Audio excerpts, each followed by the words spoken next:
vamos a hacer Hechos 9 y pues siempre vamos a hacer lo que siempre hacemos en las dinámicas. Entonces, pues primero oramos, luego hacemos un pequeño recorderis de qué es lo que se estaba hablando en el capítulo anterior para tener como una conexión básicamente en Hechos 8 a lo que ahorita viene en Hechos 9.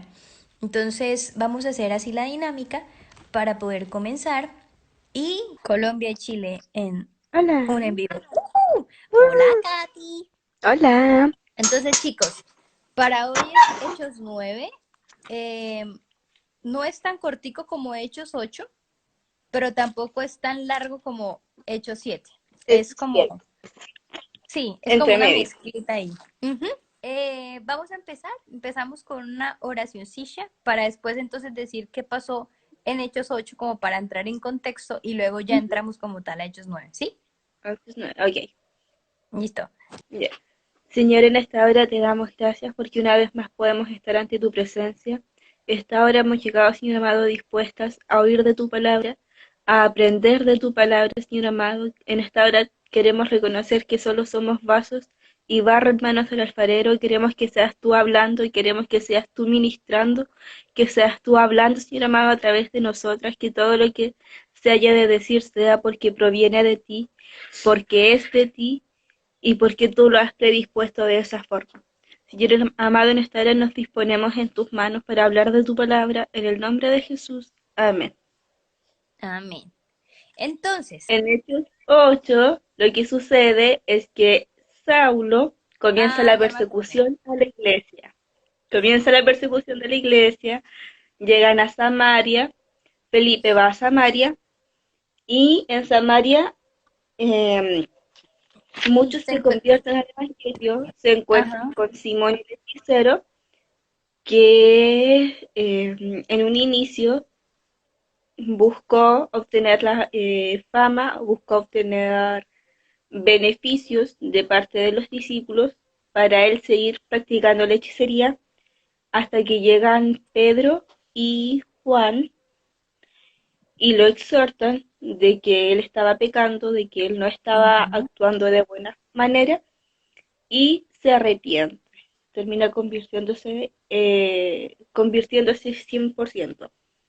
Luego tenemos que Felipe continúa su camino y llega a- al desierto, Ujú. que se Donde se encuentra encuentra con el bajando de etíope. Jerusalén y se encuentra con un etíope, en donde conversan porque el etíope estaba estudiando el libro de Isaías y no lo comprendía. Entonces Felipe le explica, le hace la referencia a que se refería a Jesús y el etíope se convierte y se bautiza.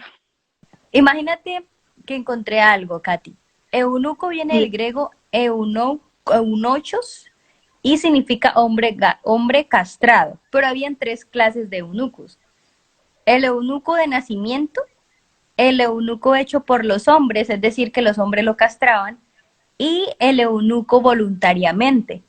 Y se puede decir que la castración total de las partes genitales, es decir, los testículos y el pipí, o si no, simplemente los testículos. O sea, y cuando se castraba absolutamente todo, lo que se colocaba era como una manguerita que llegara a la uretra para que ellos pudieran hacer chichi. Entonces quedé como que, wow. Y pues, ¿qué hacían los eunucos? Eran servidores o guardianes de las reinas o de las mujeres en las cortes reales. Y quienes cuidan a estas mujeres, quienes velan de que a ellas no les falte nada, que estén con todas las condiciones que ellos necesitan, son los eunucos. Por esta misma razón son eunucos, porque ellos no pueden tener un vínculo con estas mujeres. No puede haber, físicamente no puede haber nada entre ellos, nada que entorpezca la relación de estas mujeres con el soberano. Por poner, unificar a todos quienes está a cargo en un solo nombre con el soberano, que era la función del eunuco. La función de estas mujeres en el harem era tener una relación únicamente con rey, faraón, Ujú. etcétera, etcétera, etcétera. Y el eunuco es quien la cuidaba. Por eso eran solo eunucos y no un soldado, no un general, no un sirviente, sino que los eunucos. Esa Y era mira su que me puse a función. pensar, porque yo estaba leyendo esto otra vez con mi papá, y mi papá solamente me decía como, uy, y yo sí, ¿te imaginas? O sea, porque en ese momento no hay como la tecnología de ahora, ¿no? Que le llevémoslos a urgencias, pongámoslos anestesia, cortémoslo Ya, de esta manera para que no le vaya a pasar nada. No, habían dos tipos de castraciones. Decía una que era a los golpes, que no creo que sea, pero bueno, extirpación era una. O sea, le estirpaban sus partes íntimas. Eso era uno. ujú. O el otro era que por medio de los golpes. Y yo así como, qué horror. O sea, si uno a veces jugando fútbol sin querer uno le pega a los chicos y les duele un montón, yo no me imagino en serio sin anestesia. O sea, así que, como fue, como fue. Y si hablamos de fibrilación, ya le dio dolor. Ahí sí. Sí, ya les dolió. No, pero es que eso es muy importante porque si yo no sabía qué era eso, pues uno curiosa y pregunta.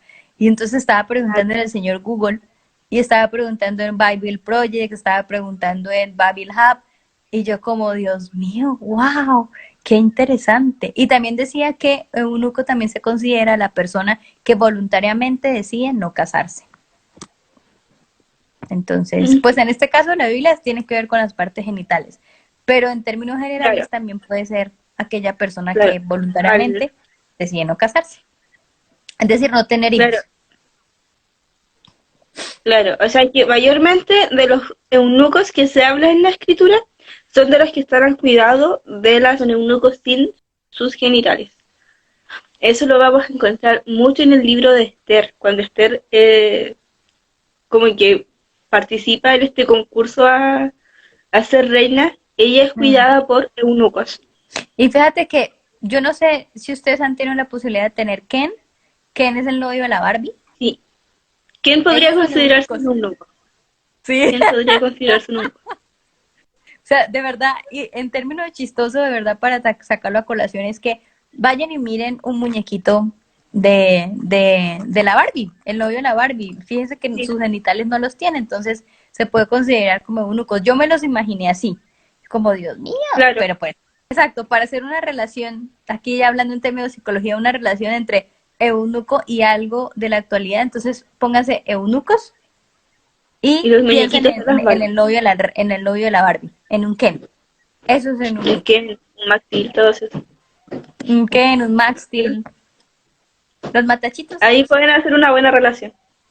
Resulta que este chico Felipe, para continuar con la idea, le explica el pasaje de Isaías y van así en el carro del eunuco y resulta y pasa que va en un lugar donde había agua. Entonces dice el eunuco, ¿y qué te impide a ti poderme bautizar si allá hay agua? Entonces Felipe dijo, venga amigo, y fue al agua y lo bautizó. Y así como Claro, lo puse acá, Felipe de una vez desapareció y como si fuera una teletransportación, llegó a Azoto, que es una ciudad de Israel, para que siguiera predicando. Y el único quedó claro. feliz. Feliz siguiendo su trayecto. Y hasta ahí llegamos, en Hechos 8. Hasta ahí Ahora, llega Hechos Hechos 9. 9, ya no hay ningún líder aquí que sea un protagonista de los 7 que habíamos hablado, sino que se enfocan únicamente en En Saulo de Saulo. Tarso. Ya, Tenemos Hechos 9, se enfoca en Saulo, en la exactamente. persona de Saulo. ¿Quién es Saulo? ¿Cómo conoce a Cristo? ¿Qué pasa con él? ¿Quién era antes y quién era después? ¿Qué pasa con su transformación? ¿Cómo lo lleva el resto de los discípulos? ¿Cómo lo lleva el resto de la sociedad? ¿Quién es Saulo? ¿Quién es Saulo? Imagínense algo y es tan bonito y vamos a ver es esta transformación, ¿no? Cuando, y es una relación que quiero hacerlo con la actualidad. Saulo era una persona, pero cuando conoce a Jesús cambia totalmente. Y aquí hay un pasaje donde dice, nueva criatura es. Es decir, acá se tiene en cuenta eso, porque cuando tú llegas a Cristo, ese pasado que te estaba trastornando, las cosas que tú estabas haciendo, los pecados que estabas cometiendo, toda esa esa cochinada, digamos, me voy a poner como ejemplo, esa Carol terrible, esa Carol, mejor dicho, que uno dice, Dios mío, yo hacía esas cosas. Esa quedó atrás. Entonces, Claro.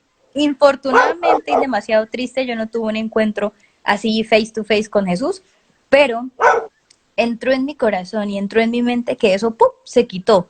Y con Saulo sucedió eso, Escuchó la voz de Dios lo y escuchó. vio este resplandor que lo ciega e impacta su vida. Tiene un impacto en su vida brutal, por ponerlo de alguna forma, es brutal el Sí, cambio que porque hay. imagínense que este Saulo, ¿se acuerdan que habíamos hablado que cuando murió Esteban, el Saulo estaba por ahí de joven y él fue el que cogió la ropa de Esteban y aceptó que lo mataran así? Y este mismo Saulo era el que sacaba a la gente, ya sea mujeres, niños, lo que sea, los sacaba de la casa, los llevaba presos, los perseguían. O sea, de verdad que les hacía tanta maldad a los seguidores de Jesús.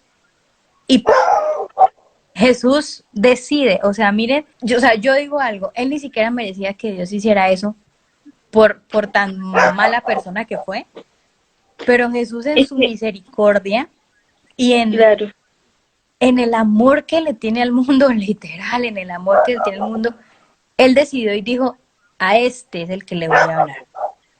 Y ¡pum!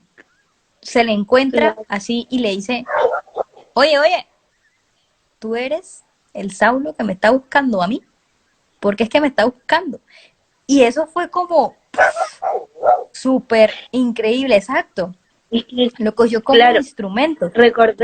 recordemos que bajo la perspectiva de Pablo, lo que él hacía estaba bien, bajo la doctrina que él aprendió durante toda su vida, él estaba bien, porque era imposible bajo lo que él conocía, lo que él entendía, Jesús no era el Hijo de Dios.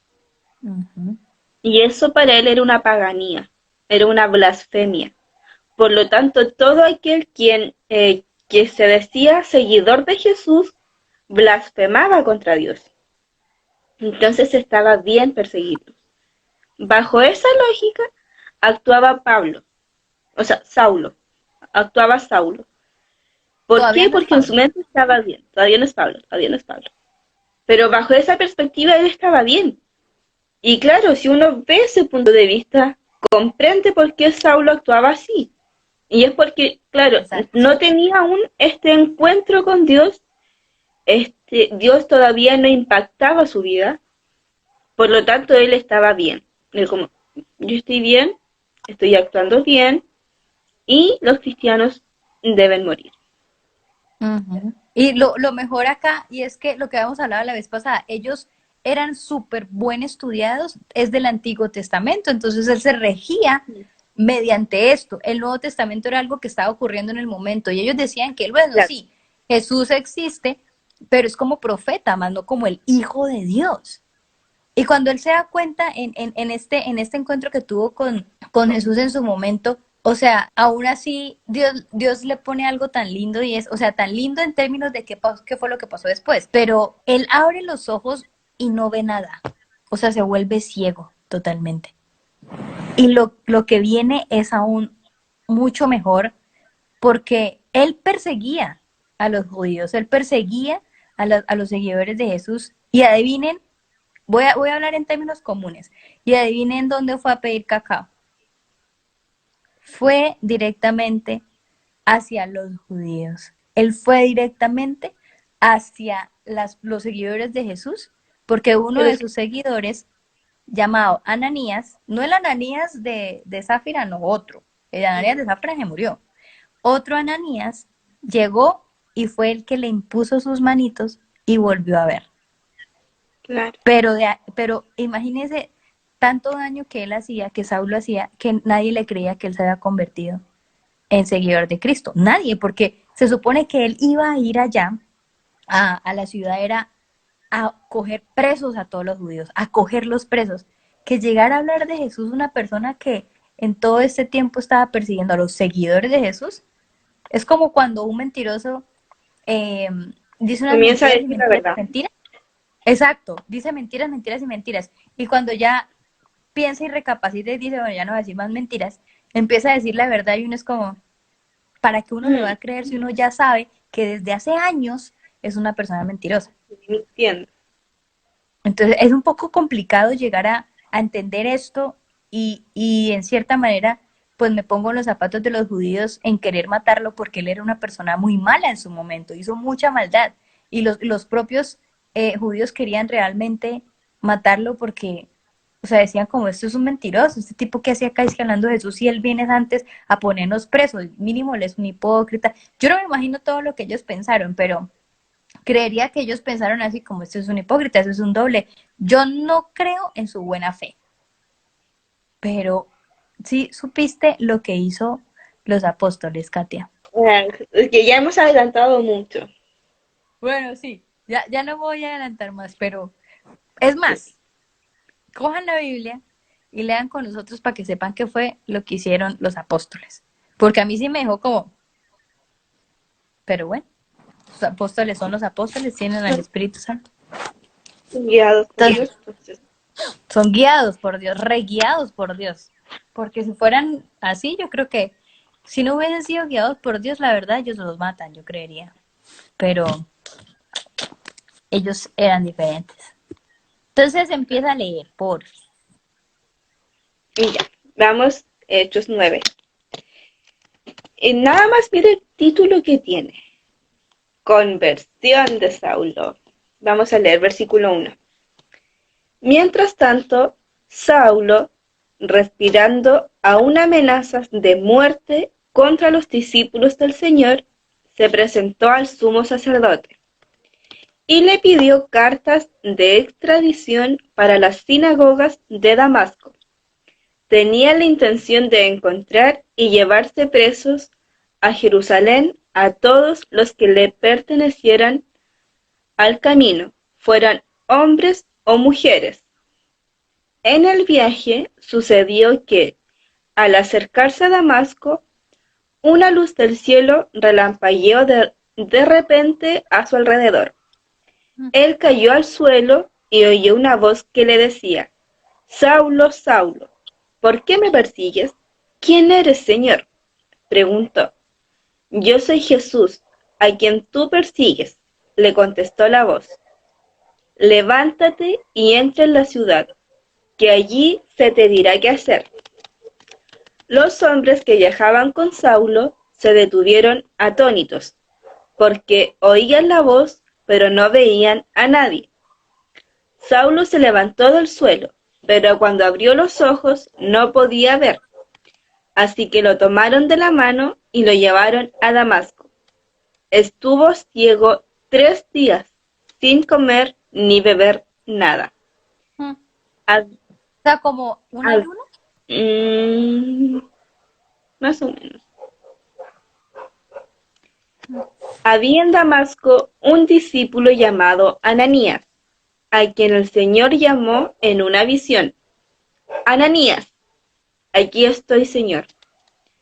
Anda, ve a la casa de Judas, en la calle llamada Derecha, y pregunta por un tal Saulo de Tarso. Está orando, y ha visto en una visión a un hombre llamado Ananías, que entra y pone las manos sobre él para que recobre la vista. Entonces Ananías respondió: Señor, he oído hablar mucho de ese hombre y de todo el mal que ha causado a tus santos en Jerusalén. Y ahora lo tenemos aquí, autorizado por los jefes de los sacerdotes, para llevarse presos a todos los que invocan tu nombre. Ve, insistió el Señor, porque ese hombre es mi instrumento escogido para dar a conocer mi nombre tanto a las naciones y a sus reyes como al pueblo de Israel. Yo le mostraré cuánto tendrá que padecer por mi nombre. Ananías se fue, y llegando a la casa, le impuso las manos a Saulo, y le dijo: Hermano Saulo, el Señor Jesús, que se te apareció en el camino, me ha enviado para que recobres la vista y seas lleno del Espíritu Santo. Al instante cayó de los ojos de Saulo algo como escamas, y recobró la vista. Se levantó y fue bautizado. Y habiendo comido, recobró las fuerzas. Saulo Tengo una recobró la pregunta. ¿El pregunta. por qué dejó de comer? Porque Entonces, recuerda que cuando Dios se le presenta a Ananías, le dice, está orando. Y vio en visión, ¿sabes cosa? Estaba orando. entonces ¿Saben? sí, él O sea, tuvo como, porque el como Señor tres le días. dice, Cuando él el dice Señor que le 3 días dice, sin... es que mira, ya, cae, queda ciego, y el Señor le dice, entra a la ciudad y yo te diré qué hacer. Ajá. Entonces él no supo nada más. Llega a Damasco y él comienza a preguntar qué hacer. Tenía que saber qué hacer. Y por eso ora. Y Dios se le revela a Ananías y le dice, anda, él está orando y recibió en visión que tú lo vas a sanar. Entonces anda, muévete. Pero Ya eso entiendo. pasa en el lapso de estos 3 días, que Saulo entra en oración, entra en el ayuno y recibe esta revelación de Dios, que Ananías no va a sanar. Wow. Imagínate que también Ananías, o sea, se sorprende tanto porque es el mayor perseguidor De de, la iglesia.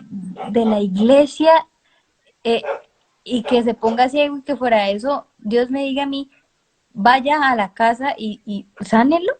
O sea, yo también le preguntaría, oye, Dios, pero antes este quiere hacernos daño. O sea, yo me pongo también en los zapatos de Ananías y realmente me cuestiono, no cuestionando a Dios, no, no, no, sino es como, Dios, ¿en serio? O sea, pero este chico es el que nos persigue. Y aún así, Dios es tan bello que le dice en ese sueño que tuvo, como, tranquilo, que yo sé que es lo que estoy haciendo, yo tengo todo bajo control. Increíble. Ujú. Eso sí fue para mí como... puf. Ahora, vámonos para el 20. Saulo en Damasco y en Jerusalén. Ya. Entonces dice, Saulo pasó varios días con los discípulos que estaban en Damasco y Ujú. enseguida se dedicó a predicar en las sinagogas, afirmando que Jesús es el Hijo de Dios. Todos los que le oían quedaban asombrados y preguntaban, ¿no es este el que en Jerusalén perseguía a muerte a los que invocan ese nombre? ¿Y no ha venido aquí para llevárselos presos y entregarlos a los jefes de los sacerdotes? Pero Saulo cobraba cada vez más fuerza y confundía a los judíos que vivían en Damasco, demostrándoles que Jesús es el Mesías. Después de muchos días, los judíos se pusieron de acuerdo para hacerlo desaparecer. Pero Saulo se enteró de sus maquinaciones. Día y noche vigilaban de cerca las puertas de la ciudad con el fin de eliminarlo. Pero sus discípulos se lo llevaron de noche y lo bajaron en un canasto por una abertura de la muralla. Cuando llegó a Jerusalén, trataba de juntarse con los discípulos, pero todos tenían miedo de él, porque no creían que de veras fuera discípulo. Entonces Bernabé lo tomó a su cargo y lo llevó a los apóstoles. Pregunta, Saúl, ¿quién es pregúntame ese más, Bernabé? era otro de los discípulos que estaba en Jerusalén. No era de los 7, no era. No, creo que no era de los 7. No. Él era Pero creo como, que fue, como creo quién. que mm, de los que se fue sumando con el tiempo,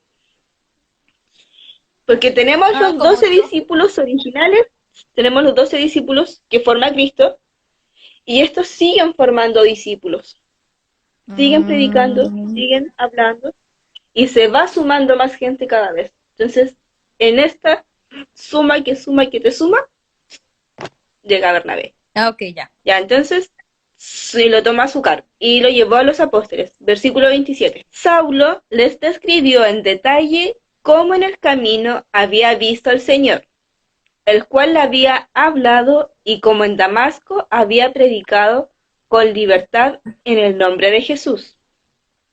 Así que se quedó con ellos y andaba por todas partes en Jerusalén, hablando abiertamente en el nombre del Señor. Conversaba y discutía con los judíos de habla griega, pero ellos se proponían eliminarlo. Cuando se enteraron de ello, los hermanos se lo llevaron a Cesarea y de allí lo mandaron a Tarso. ¿Cuáles Mientras hermanos? tanto, los otros discípulos, Ah, ok. nosotros, porque recuerda que Bernabé lo toma a su cargo y lo lleva con el resto de los apóstoles que estaba en Jerusalén. Entonces, cuando dice los otros hermanos, se refiere a esos Ok, ok. apóstoles. Mientras tanto, versículo 31, la iglesia disfrutaba de paz a la vez que se consolidaba en toda, pues vivía en el temor del Señor, e iba creciendo en número, fortalecida por el Espíritu Santo. Súper. Ahora, Eneas y Dorcas. Pedro, que estaba recorriendo toda la región, fue también a visitar a los santos que vivían en Lida. Allí encontró a un paralítico llamado Eneas, que llevaba 8 años en cama. Eneas, le dijo Pedro, Jesucristo te sana, levántate y tiende tu cama. Y al instante se levantó. Todos los que vivían en Lida y en Sarón lo vieron y se convirtieron al Señor. Había en Jope una discípula llamada ¿Jope es como Tabita. otra ciudad? Sí, ¿recuerdas a Jonás?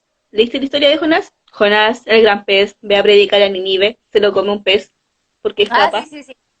Ya, Jonás vivía en Jope. Una discípula llamada Tabita, que traducido es Dorcas. Esta se esmeraba en hacer buenas obras y en ayudar a los pobres.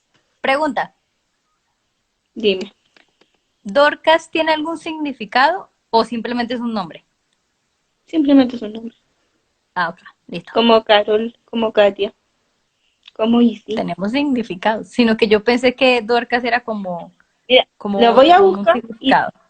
lo voy a buscar y prometo para el próximo live decirte qué significa. Porque dice ¿Ya? llamada Tabita, que traducido es Dorcas. No entiendo. O sea, ella tenía como Pablo y como Saulo y No, Pablo, ¿no? es como llamarte Peter y que traducido al español es Pedro. Ah, ok, ya. Yo lo vi por ese lado, pero si quieres puedo buscar el significado de esta se esmeraba en hacer buenas obras y en ayudar a los pobres. Sucedió que en esos días cayó enferma y murió. Pusieron el cadáver después de lavarlo en un cuarto de ¿Y qué, la planta y qué es alta. la cela? Es un animal, un animalito. ¿Y qué hace? Mira, te lo voy a Me mostrar. hace reír. Esas son las gacelas. Ah, ok.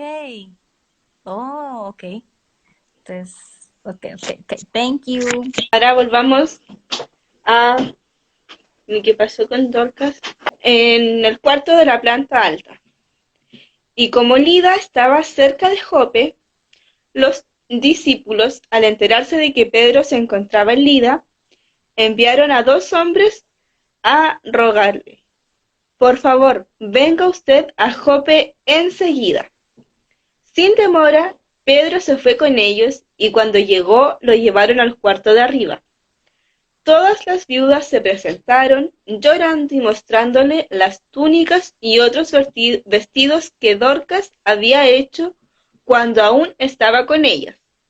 O sea, ella era, su trabajo era hacer vestidos, no, o que las mujeres en esa época hacían No, vestidos. dice más arriba que ella hacía buenas obras y ayudaba a los Ah, pobres. Entonces las ok. viudas eh, entraban en ese círculo Entonces, Ok. porque era mandato que tenían que cuidar de las viudas y de los huérfanos y los pobres. Entonces las viudas le dijeron, mira, ella está muerta, pero hizo muchas buenas obras. Nos ayudó a nosotras también, Mm, dándonos algo de vestir.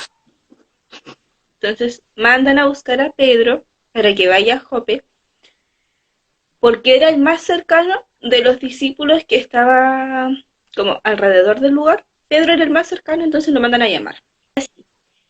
Pedro hizo que todos salieran del cuarto.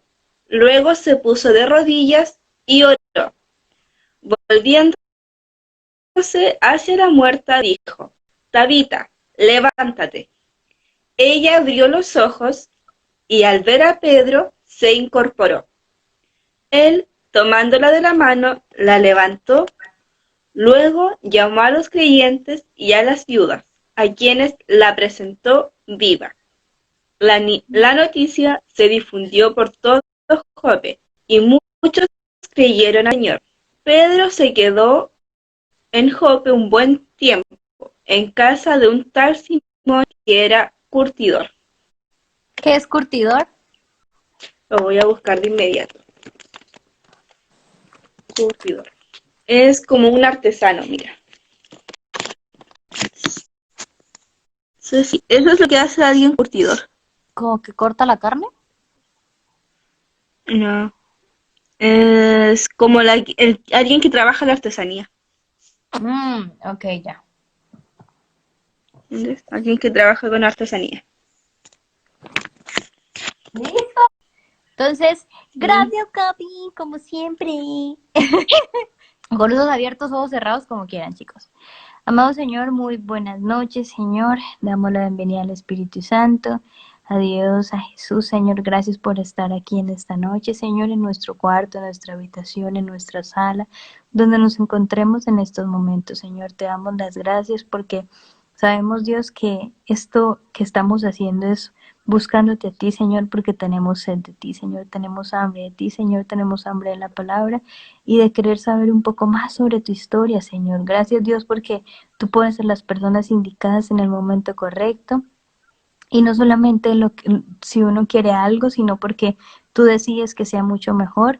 Gracias, Señor, y te agradecemos porque estamos leyendo juntos la Biblia, Señor, y es increíble saber de que unes países, Señor, unes realmente naciones en donde la idea es predicar el Evangelio, no simplemente en nuestra ciudad, sino que se vaya haciendo, Señor, y gracias por las redes sociales, gracias porque el Internet estuvo excelente, Señor, y sabemos de que todo esto obra es para ti, Señor.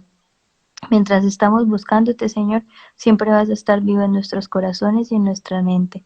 Señor, te damos las gracias por la vida de todas las personas que pudieron estar aquí, por la vida de Katia, por mi vida, Señor, por nuestras familias, Señor. Y te pedimos, Señor, que si alguien está pasando por alguna necesidad, o ya sea de salud, económica o demás, Señor, te pedimos para que seas tú, Señor, por favor, derramando tu sangre entre nosotros, Señor. Y que seas tú, Señor, escuchando todas las peticiones que tenemos en nuestro corazón, Señor, para que seas tú, Señor, quien siempre nosotros estemos buscándote, Señor, adorándote, Señor, y bendiciendo, Señor, la vida de otras personas por medio de tu palabra, Señor, que seamos y que sigamos siendo instrumentos, Señor, así como marionetas, que tú nos lleves a los lugares donde tú quieres que nosotros estemos. Y Dios mío, te pedimos por este día que ya pasó y la noche que llega, Señor, para que tú también nos despiertes el día de mañana, así como siempre lo haces, Señor, porque tú deseas eso, Señor, en el nombre tuyo. Amén y amén. Amén. Listo, pues. Bueno, Bye.